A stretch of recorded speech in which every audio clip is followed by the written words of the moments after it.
Lalu seberapa berpengaruhnya media sosial di Pilpres kali ini dan platform apa saja yang paling efektif untuk menggait pemilih? Kita bergabung dengan Ismail Fahmi, analis media sosial dari Drone Emprit. Selamat siang Mas Fahmi. Selamat siang, Mas Juno. Ya Mas Fahmi, ini terkait dengan debat Capres semalam dan juga kalau dari Harian Kompas melihatnya bahwa debat pamungkas ini Capres lebih berhati-hati dan juga ada upaya untuk menghindar dari sentimen negatif. Lalu seperti apa temuan Anda di media sosial terkait dengan sentimen negatif dan juga positif bagi para Capres? Ya benar, ada quote yang menarik dari netizen semalam itu seperti kerja kelompok gitu ya. Jadi saking landainya, saking amannya, saking damainya itu debat semalam.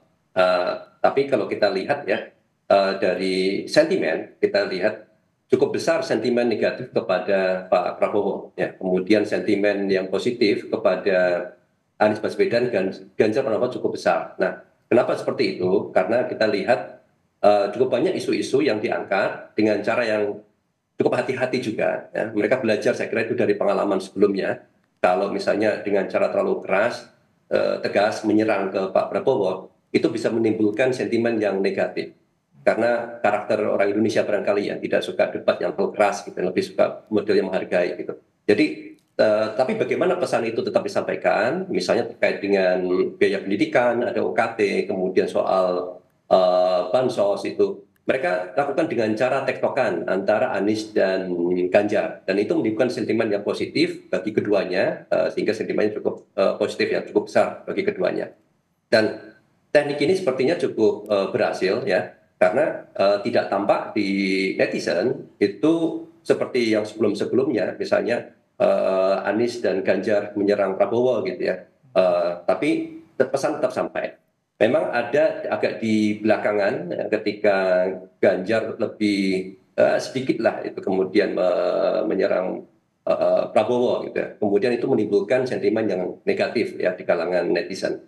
Karena ini mereka melihat ini sudah debat yang terakhir, sudah saatnya untuk kemudian lebih ke damai gitu. Dan saya perhatikan sebetulnya beberapa kali Pak Prabowo mencoba untuk memancing ya Anies dan Ganjar dengan memberikan pertanyaan bagaimana pendapat mereka ya atas program Pak Prabowo gitu.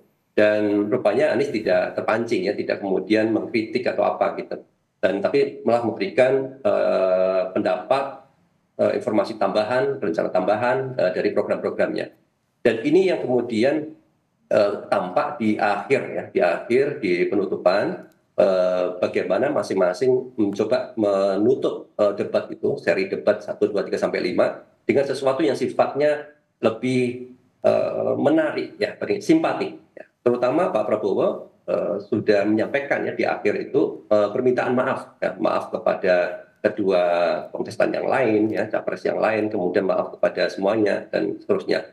Dan ini sebetulnya menarik. Itu bagi masyarakat mereka akan lupa gitu ya perdebatan ketika esensi misalnya esensi dalam debat itu kurang misalnya Pak Prabowo bisa tidak menjawab langsung pertanyaannya gitu tapi bisa tertutup dengan permintaan maaf ini dan karakter di media sosial ya misalnya kayak di TikTok gitu Ya. itu kan sukanya dalam bentuk gambar ya video-video yang pendek dan itu sangat tepat ya untuk viralkan lagi, mengangkat lagi, memframing sebetulnya hal-hal yang kira-kira bisa menguntungkan paslonnya. Sehingga konteksnya itu bisa lepas. Ya. Hal yang kira-kira negatif malah bisa jadi positif di sana. Kekurangan bisa menjadi kelebihan di sana. Gitu. Ya, kami juga bacakan dari analisis Anda bahwa ada volume percakapan pada saat debat berlangsung semalam dan juga ini dari berbagai platform dari Anies Baswedan 45%, lalu Prabowo Subianto 28% dan juga Ganjar Pranowo 27%. Lalu seperti apa sebenarnya dari volume percakapan ini dengan adanya platform di media sosial, Mas Fahmi? Nah, ini kita baru lihat dari Twitter ya. Twitter dari sekian banyak persentase volume percakapan, Anies yang paling banyak tadi ya, kemudian Prabowo dan Ganjar. Sentimennya memang seperti saya bilang tadi 86% itu positif buat Anies Baswedan, 72% positif buat Ganjar Pranowo, dan buat Prabowo hanya 43% yang positif. Lebih banyak negatifnya itu 48% gitu. Jadi ini kalau dilihat karena kenapa bisa seperti itu? Ketika saya analisis lagi, para pendukung yang ada di media sosial khususnya Twitter, memang lebih banyak dikuasai oleh pendukungnya Anies. Dan banyak juga mereka dari kalangan akun-akun yang netral, akun-akun sepak bola, akun stand-up komedian, dan akun-akun aktivis, itu banyak sekali mereka di media sosial Twitter ini. Dan cenderung yang mereka itu kritis. Nah, makanya dalam konteks debat yang sifatnya menunjukkan performance, kelihatan sebetulnya performance jawaban dari Pak Prabowo misalnya itu sangat kurang ya dibandingkan dengan yang lain. Sehingga di media sosial Twitter jadinya sangat negatif. Tapi kalau kita lihat di media sosial yang lain seperti di TikTok itu bisa berbeda. Karena TikTok itu bisa menampilkan hal-hal yang sifatnya potongan pendek dan lebih emosional ya. Sentuhan-sentuhan emosional, permohonan maaf, menghormati gitu. Terlepas dari esensi, itu bisa menimbulkan sentimen yang positif itu di TikTok. Dan kalau saya perhatikan di TikTok ini sudah cukup lama itu digarap ya oleh tim 02. Sementara 01 itu awalnya agak mengabaikan, mungkin gitu belum masuk lebih banyak di Twitter. Baru belakangan akhir Desember kemarin kan, Anies live TikTok di situ. Dan itu sudah terlanjur begitu banyak potongan-potongan informasi yang sebelumnya itu disinformasi, informasi yang salah yang merugikan paslon mereka, itu tidak ada challenge-nya, tidak ada counter-nya, sehingga sudah cukup lama pendapatnya itu kurang kurang pas ya, tidak dapat pembanding gitu. Nah sekarang mencoba untuk masuk, mungkin agak telat, tetapi bisa better late than never barangkali gitu ya. Saya lihat mulai banyak ada kesadaran dari 01 dan 03 mulai masuk di TikTok, khususnya yang 01. Volume percakapan, volume postingan video ya terkait dengan 01 jauh lebih tinggi ya, lebih tinggi daripada 02 sekarang. Meskipun jumlah interaksinya, interaksi dalam bentuk jumlah like-nya, komentarnya, kemudian view-nya masih kalah dengan 02. Tapi ada pergeseran. Nah, ini menunjukkan bahwa media sosial jadi sangat penting buat mereka untuk menggarap mencapai semakin banyak netizen gitu. Terutama di TikTok kan sampai 100 juta lebih barangkali ya, sekitar segituan pengguna, sementara Twitter kurang dari 20 juta. Anda tadi menyebutkan adanya pergeseran dan juga platform yang juga menjadikan media bagaimana berkampanye. Dan Anda juga menyoroti dari debat yang pertama, lalu ketiga dan juga kelima untuk khususnya capres. Seperti apa? Apakah juga ada pergeseran gelombang terkait dengan pemilih ataupun dengan volume percakapan terkait dengan para capres tersendiri?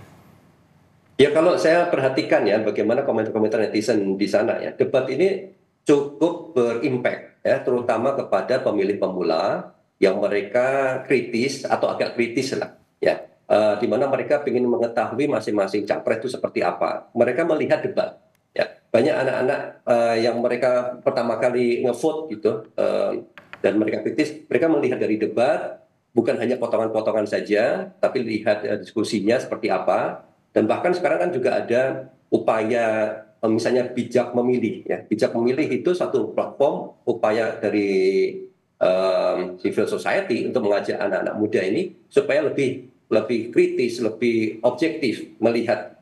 Jadi ini berimpact ya. Debat ini menunjukkan contohnya misalnya bagaimana performa Gibran ya. Gibran itu misalnya ketika menunjukkan gimmick yang mungkin kurang sopan, itu bisa menimbulkan rasa tidak suka kepada sebagian pemilih. Tetapi kalau kita lihat misalnya itu ketika Profesor Mahfud bilang pertanyaan Gibran receh kayak gitu ya, ternyata di TikTok itu ternyata tidak receh.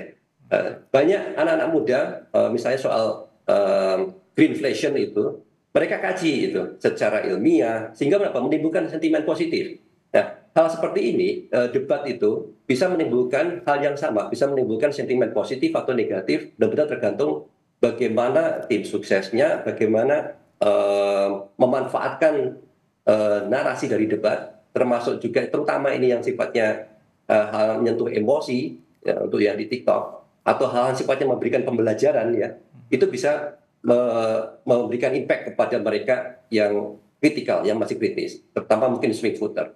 Cuma kalau di TikTok saya lihat ya, mereka yang sudah terlanjur kuat itu di apa-apain udah nggak bisa, udah susah.